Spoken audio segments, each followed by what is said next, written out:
میں نے نوٹ کیا ہے، پر تم پریشان مت ہو، سو جاؤ اور سکون کرو، کیونکہ جلدی عرصم پاکستان آنے والا ہے۔ اس کے بعد تمہاری شادی کی تیاریاں شروع ہوں گی۔ عشا نے کہا تو اس نے گہری سانس بھری۔ کیا میں آپ کا چہرہ دیکھ سکتا ہوں؟ شاید آنکھوں میں اپنی آنکھیں گاڑ کر یمان نے اپنے اندر دبی خواہش کا اظہار کیا۔ ساتھ میں دل ڈر بھی رہا تھا کہیں وہ ناراض نہ ہو جائے، اور اس کی ناراضگی اس کو کہاں برداشت ہونی تھی۔ میرے گھر والے مجھے جان سے مار دیں گے، تمہیں پتہ ہے ایک سید زادی سے ایسی فرمائش کرنے کا کیا نتیجہ نکل سکتا ہے؟ جواب میں آروش نے جیسے ڈھکے چھپے لفظوں میں ڈرانا چاہا۔ ایک سید زادی سے یہ عام بندہ بشر عشق کرتا ہے، اس کا نتیجہ کیا ہو سکتا ہے یہ بھی بتا دیں۔ ڈرے بنا یمان اپنے دل پہ ہاتھ رکھ کر بولا تو آروش مسکرائی۔ آنکھوں میں بڑھتی چمک دے کر یمان نظریں چرا گیا، جس سے آروش کی مسکراہٹ گہری ہوئی تھی۔ ایک سید زادی سے عشق کرنے کا نتیجہ ہجر کی صورت میں سامنے تمہارے آئے گا۔ ہر پل تمہیں احساس کروائے گا کیسے تم نے اپنی زندگی اپنے ہاتھوں برباد کی۔ ٹوٹے دل کے ساتھ آروش نے جواب دیا، کیونکہ اپنی زندگی ہاتھوں سے برباد تو اس نے بھی کی تھی۔ عشق میں جدائی موت کے مترادف ہوتی ہے، کیا کوئی اور سزا نہیں؟ کیونکہ میں اتنی جلدی بے موت مرنا نہیں چاہتا، مجھے آپ کے ساتھ بہت سارا جینا ہے اور اپنی زندگی میں اپنا نام بنانا ہے۔ یمان کا دل کانپا تھا ہجر کے نام پر۔ موت سے ڈرتے ہو؟ یہ تو برحق ہے، آروش تھوڑا جھک کر دلچسپی سے پوچھنے لگی۔ بے شک موت برحق ہے، پر ابھی ہماری عمر ہی کیا ہے؟ یمان نے جواز پیش کیا۔ یہ تو ہے، تم کالج بوائے ہو اور میں کالج گرل، تو یہ بتاؤ کیا اس عمر میں تمہیں پیار کرنا زیب دیتا ہے؟ آروش نے جیسے مذاق اڑایا۔ پیار نے عشق کرتا ہوں میں آپ سے، اور میرے دل نے عشق کرتے وقت میری عمر نہیں دیکھی۔ یمان کی حاضر جوابی سن کر آروش کھلکھلائے۔ اب مجھے جانا ہوگا، اگر کسی نے مجھے تمہارے ساتھ دیکھ لیا تو مسئلہ ہو جائے گا۔ آروش اٹھ کر کھڑی ہوئی تو یمان نے بے اختیار اس کے داستانے پہنے ہاتھ پر اپنا ہاتھ رکھا۔ تھوڑی دیر اور باتیں کرتے ہیں، کالج میں تو آپ یکسر اجنبی بن جاتی ہیں، بس چھٹی کے وقت یہ کچھ گھڑی نصیب ہوتی ہے۔ اپنا ہاتھ دور کرتا یمان جیسے التجا کرنے لگا۔ تمہاری تھوڑی دیر ٹلتے دن تک ختم نہیں ہوگی۔ کالج میں اجنبی بننے کا سبب یہ ہے کہ تمہیں اپنی جان پیاری نہیں، پر مجھے تمہاری جان عزیز ہے، اس لیے ایک بار پھر کہوں گی اپنا راستہ بدل دو، کیونکہ میری طرف آنے کا راستہ سوائے کانٹوں کے کچھ نہیں۔ تمہارے پیر بس مجھ تک پہنچنے تک لہولہان ہو جائیں گے، پر منزل تمہیں ملے گی بھی نہیں یا نہیں؟ آروش جیسے تھک چکی تھی۔ آپ مایوسی والی باتیں کیوں کرتی ہیں؟ کیا میری چاہت یک طرفہ ہے؟ ڈرتے ڈرتے سوال پوچھا گیا۔ میرے بس میں ہوتا تو تمہاری چاہت یک طرفہ ہوتی، کیونکہ سید زادیاں نامحرم سے پیار یا باتیں نہیں کرتی، پر میں اس گناہ کا مرتکب بن چکی ہوں۔ آروش کا جواب سن کر یمان سرشار ہوا تھا تو کہیں پریشان بھی۔ آپ کو ہمارا ملن ناممکن کیوں لگتا ہے؟ ہمیشہ سے کیا جانے والا سوال یمان نے ایک بار پھر کیا۔ کیونکہ شاہ خاندان میں شادیاں شاہ خاندان کے اندر ہی ہوتی ہیں۔ آروش کا لہجہ اداس ہو گیا تھا۔ آروش، یمان نیند میں خواب دیکھتا یکدم اٹھ بیٹھا۔ یا اللہ، یہ کیسا خواب تھا؟ یمان اپنے ماتھے سے پسینہ صاف کرتا ہوا بڑبڑایا۔ اس کا دل زور زور سے دھڑک رہا تھا، اس کو یقین نہیں آ رہا تھا کہ اس نے خواب میں آروش کو دیکھا۔ اپنی خواہش کو یاد کر کے یمان کے چہرے پر مسکراہٹ آئی۔ میرے دل میں تو کبھی خیال نہیں آیا کہ ان کا چہرہ دیکھ لوں۔ یمان اپنے بالوں میں ہاتھ پھرتا خود سے بولا، وہ تو خواب میں بھی مجھ سے پردہ کر رہی تھی۔ یمان اچانک ہنس پڑا، مجھے تمہاری جان عزیز ہے۔ خواب میں آروش کا کہا جملہ اس کو یاد آیا تو ایسی خوشی محسوس ہونے لگی جیسے آروش نے سچ میں اس سے کہا ہو۔ کیا کبھی اصل میں وہ مجھ سے ایسی بات کریں گی، یا ان کو میں عزیز ہوگا، یا مجھے وہ حق حاصل ہوگا جو میں ان کے ہاتھ میں اپنا ہاتھ رکھ سکوں؟ یمان کے دل میں ایک کے بعد ایک خیال آ رہا تھا، جس کا جواب اس کے پاس نہیں تھا۔ ہاسٹل جاری ہو؟ آروش حریم کے کمرے میں آئے تو اس کو بیگ میں کپڑے ڈالتے دیکھا تو پوچھا، جی۔ حریم مختصر جواب دے کر اپنے کام میں لگ گئی۔ ناراض ہو؟ آروش نے اس کے سنجیدہ تاثرات دیکھے تو اندازہ لگایا، ورنہ وہ بھی جانتی تھی کہ حریم سچ میں اس سے ناراض ہوگی۔ بہت دنوں سے اس کے ساتھ بات چیت بھی کم کر لی تھی۔ ہم کیوں آپ سے ناراض ہونے لگے؟ حریم عام انداز میں بولی، ادھر میری طرف دیکھو۔ آروش اس کے ہاتھ سے کپڑے لے کر بیڈ پہ رکھے اس کا دھیان اپنی طرف کیا۔ ہمیں لیٹ ہو رہا ہے، دور لانا نے جلدی تیار ہونے کو کہا تھا۔ حریم نے سنجیدگی سے کہا، دیکھو حریم، ناراض یا اداس مت ہو، تم ابھی چھوٹی ہو، تمہیں ابھی کچھ ٹھیک سے نہیں پتا، اس لیے تم بھابھی یا شبانہ یا کسی کے معاملے میں مت بولو، ورنہ وہ تم پہ بھی غصہ کرے گی۔ تبھی درید لالا بھی تمہیں ہاسٹل بھیج رہے ہیں۔ آروش نے پیار سے سمجھایا، ہم پہ غصہ اس لیے ہوں گے کیونکہ ہم اس حویلی کے مکین نہیں۔ حریم تلخ لہجے میں بولی، حریم یہ کیا بول رہی ہو؟ ایسا کس نے کہا کہ تم اس گھر کی فرد نہیں؟ آروش نے سخت لہجہ اپنایا، یہ ہماری ماں کا گھر ہے، ہمارے باپ کا نہیں، اور بیٹیاں تو باپ کے پاس ہوتی ہیں، ایک ہم ہے جو ددیال ہونے کی بجائے اپنے ننیال میں ہے۔ حریم کسی مجرم کی طرح بولی، تمہاری ماں کا گھر ہے تو وہ ماں کس کی ہے؟ آروش نے اس کو دیکھ کر پوچھا۔ ہماری۔ حریم بنا تاخیر کیے بولی، وہ اگر تمہاری ماں تھی تو یہ بات بھی جان لو، ان کی ہر چیز پہ صرف تمہارا حق ہے، یہ حویلی، اس میں تمہارا حصہ بھی اتنا ہی نکلتا ہے جتنا کہ بابا سائیں چچا جان والوں کا نکلتا ہے، کیونکہ پھپھو جان کا جو حصہ تھا وہ تمہیں ہی ملے گا نا، آخر کو تم ان کی اکلوتی اولاد ہو، اس سے دوبارہ یہ مت کہنا کہ تم اس گھر کی مکین نہیں یا تمہاری یہاں کوئی جگہ نہیں، کیونکہ جتنی جائیداد تمہاری ہے نا اتنی تو دریت لالا یا شاذلی لالا کی بھی نہیں، وجہ یہ کہ تمہارے باپ کی جو جائیداد تھی اس میں بھی ان کے مرنے کے بعد تمہارے حصے میں آئی تھی، وہ تمہیں تب ملے گی جب تم 18 سال کی ہو جاؤ گی۔ آروش نے کہا تو آخری بات پہ حریم ہنس پڑی، اس کو ہنستا دیکھ کر آروش نے سکون بھری سانس خارج کی۔ ہمیں تو پتہ ہی نہیں تھا ہماری اتنی جائیداد بھی ہے، حریم پرانی ٹون میں آ کر بولی، اب تو پتہ چل گیا نا، اب بتاؤ یہ تم سے کس نے کہا تھا کہ تمہارا یہاں رہنا کوئی حق نہیں؟ آروش نے جاننا چاہا تو پھر سے مایوس ہوئی۔ ناظرین آپ ہی بولتی ہیں کہ ہم ان کے ٹکڑوں پہ پلتی ہیں، ہمارا کوئی حق نہیں، اور وہ چاہتی ہیں ہم دلہ سے بھی دور رہا کریں۔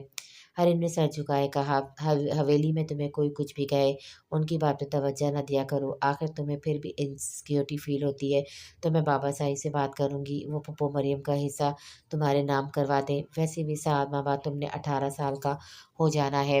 آروش نے بغور اس کی جانب دیکھ کر کہا، ایسی بات نہیں آپی، ہم نے کیا کرنا ہے ان کا، آپ بس ایسی ہی ہم سے پیار سے باتیں کیا کریں، ہمیں اچھا لگتا ہے، اور ہم ہمیشہ سے آپ جیسا بننا چاہتے ہیں جیسی آپ ہیں۔ میں قسمت، اللہ نہ کرے تم میری جیسی زندگی گزارو یا میری طرح قسمت پاؤ۔ حریم کی بات بیچ میں کاٹتی آروش دھل کر بولی تو حریم ناسمجھی سے اس کو دیکھنے لگی، پر اس کے سوال کرنے سے پہلے کمرے کا دروازہ نوک ہونے لگا۔ حریم بی بی نیچے آئے، آپ کو دریش شاہ بلا رہے ہیں۔ ملازمہ کی بات پہ حریم نے سر پہ ہاتھ مارا، انہیں کہیں میں پردہ کر کر آتی ہوں۔ حریم اتنا کہتی الماری سے اپنا عبایا نکالنے لگی، دوسری طرف اس کی چھوٹی سی بات نے آروش کو زخمی کر دیا تھا۔ ماضی۔ اماں جان آپ بات کریں نا بابا صحیح سے، مجھے آگے پڑھنا ہے۔ 17 سالہ آروش کلثوم بیگم کے پیچھے پیچھے چلتی منت کرتی بولی، آرو یہ بات تم خود ان سے کرو اور میں ان کا جواب بھی بتا دوں، انکار ہوگا، تمہاری دادی جان کبھی راضی نہیں ہوگی کہ تم شہر جا کر نامحرم مردوں کے درمیان بیٹھو۔ کلثوم بیگم نے صاف انکار کیا، آپ بابا صحیح سے بات کریں، دادی جان کو منانا پھر بابا صحیح کا کام ہے۔ آروش نے مزے سے کہا، بہت بگڑتی جا رہی ہو آرو، تمہیں معلوم ہے نا، تمہیں ہمارے یہاں لڑکیاں باہر جا کر نہیں پڑھتی۔ کلثوم بیگم نے گھور کر کہا، تو آپ میٹرک کے بعد کا بھی یہاں کالج اور یونیورسٹی بنا دیں تاکہ لڑکیوں کو باہر نہ جانا پڑے، پر تب تک کی تو اجازت دیں، لالا دریت اور شاذلی لالا بھی تو آکسفورڈ یونیورسٹی گئے ہیں نا، مجھے آپ کی کراچی جانے نہیں دے رہے کیونکہ میں لڑکی ہوں، آج بتا ہی دیا مجھ سے کوئی پیار ویار نہیں کرتا۔ آروش اپنے نادیدہ آنسو صاف کرتی منہ بھسور کر بولی، آ جائیں شاہ صاحب، کرتی ہوں بات۔ کلثوم بیگم کی باتوں خوشی سے اچھل پڑی، او اماں جان آئی لو یو، آروش کے گال پہ بوسہ دے کر بولی تو وہ مسکرا اٹھی۔ یہ لڑکی کہاں جا رہی ہو؟ آروش جو بھاگم بھاگ اپنے کمرے میں جا رہی تھی، اپنی دادی مہتاب کی آواز پہ اس کے قدموں پہ بریک لگی، جو ہال میں بیٹھی روبدار نظر سے اس کو گھور رہی تھی۔ پاس ان کے 10 سالہ حریم بیٹھی ہوئی تھی جو چاکلیٹ کھانے میں بری طرح مصروف تھی۔ السلام علیکم دادی جان، میں اپنے کمرے میں جا رہی تھی۔ آروش ان کے پاس بیٹھ کر بولی، یہ کیا تمہارے دماغ میں اب خناس بھرا ہے شہر جانے کا؟ مہتاب بیگم تیکھے چتونوں سے اس کو گھور کر بولی تو آروش کو اپنے آس پاس خطرے کی گھنٹی بجتی سنائی دی۔ اس نے ٹیڑھی نظر سے پاس بیٹھی حریم کو دیکھا، اس کے بعد اتنی چاکلیٹ اور چپس دیکھ کر وہ سمجھ گئی حریم نے چوکلی دی ہے۔ اکثر مہتاب بیگم حریم کو چاکلیٹ کی لالچ دے کر آروش کی جاسوسی کرنے کا کہتی تھی، جس پہ معصوم سی حریم چاکلیٹ کی وجہ سے بڑے اچھے طریقے سے آروش کی پل پل کی خبر مہتاب بیگم کے گوش گزار کرتی تھی۔ دادی جان مجھے آگے پڑھنا اور یہ بات میں سب کو واضح طور پہ بتا چکی ہوں۔ آروش ادب کے دائرے میں بولی، دیکھو آروش، مانا کہ تمہاری ہر بات مانی جاتی ہے اس حویلی میں اور تمہارا باپ تمہاری ہر خواہش کا احترام کرتا ہے، ایک طریقے سے یہ بھی ٹھیک ہے، اکلوتی بیٹی ہو اس کی، پر یہ تمہاری کوئی نہیں مانے اس لیے دماغ سے نکال دو۔ مہتاب بیگم نے سخت لہجے میں کہا، کیوں نہیں مانی جائے گی؟ آگے پڑھنا کوئی گناہ ہے اور نہ میری ناجائز خواہش۔ آروش سنجیدگی سے بولی، مردوں کا مقابلہ مت کرو، مہتاب بیگم نے اس کو دھاڑا۔